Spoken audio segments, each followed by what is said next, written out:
எல்லாமே மோசமாகிவிட்டது. ஒரு குடிமகனின் வேதனை.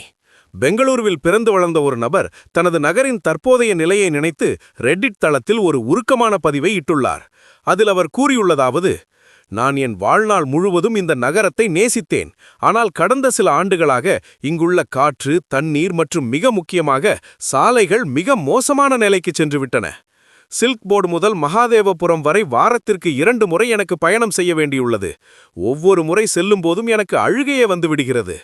எந்த வாகனத்தில் சென்றாலும் அதே கதி.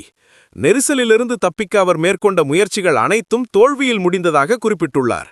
முயற்சிகள்: அலுவலக கேப், 3 மெட்ரோ ரயில்கள் மாறி செல்வதல், பேருந்து, சொந்த கார் என அனைத்தையும் முயற்சி செய்துள்ளார்.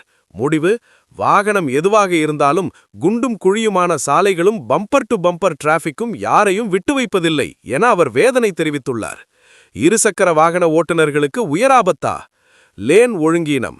பேருந்துகளும் கார்களும் திடீரென லேன் மாறுவதால் போக்குவரத்து முற்றிலுமாக முடங்குகிறது. விபத்து அபாயம். பைக்கில் செல்லும்போது சீரற்ற சாலைகளில் சறுக்கி விழுந்து விடுவோமோ என்ற பயம் எப்போதும் இருக்கிறது. இந்த டிராஃபிக் நெரிசலில் கீழே விழுந்தால் அது உயிருக்கே ஆபத்தாக முடியும் என எச்சரித்துள்ளார். பெங்களூரு டிராஃபிக் ஒரு பார்வை.